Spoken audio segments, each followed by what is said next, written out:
But after they had after they had looked, what you say, Daddy? He probably wasn't paying attention to them.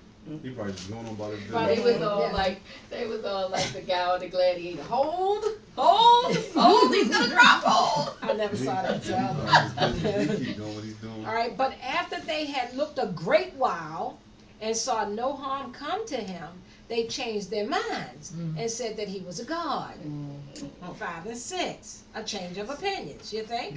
All right, Paul, however, shook off the beast into the fire and felt no harm. Paul's survival was due to divine protection.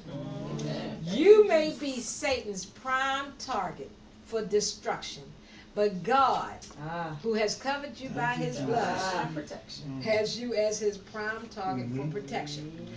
No weapon formed against you shall prosper. He said, nothing shall by any means harm you. You know, when we are out there and we're ministering, and especially when we're dealing in the area of deliverance, what I mean by deliverance here, I mean by casting out demons, spirits. That when God promised us that nothing, how does the beginning of that scripture go? Which one? Yeah, no, and nothing shall by any means harm you. Luke. What is Behold, it? I give you power to tread upon serpents. Thank you. And over all the powers of the enemy. Thank you. Nothing shall by any means. Behold, I give you power or authority to tread upon serpents and scorpions and over all the works of the enemy. And he said, and nothing shall by any means harm you. That's right.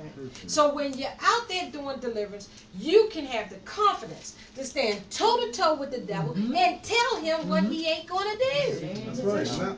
Because go ahead, Devin. I don't want to cut you off. That's all right. Go ahead. I mean, just like you were saying, like sometimes your brother and sister's not gonna be there, and the only way you're gonna be able to understand that nothing shall by any means hurt you, you got all power, is to go through that moment, maybe by inside yourself. A lot of times, I mean, I thank God for this brother right here because he called me on a regular.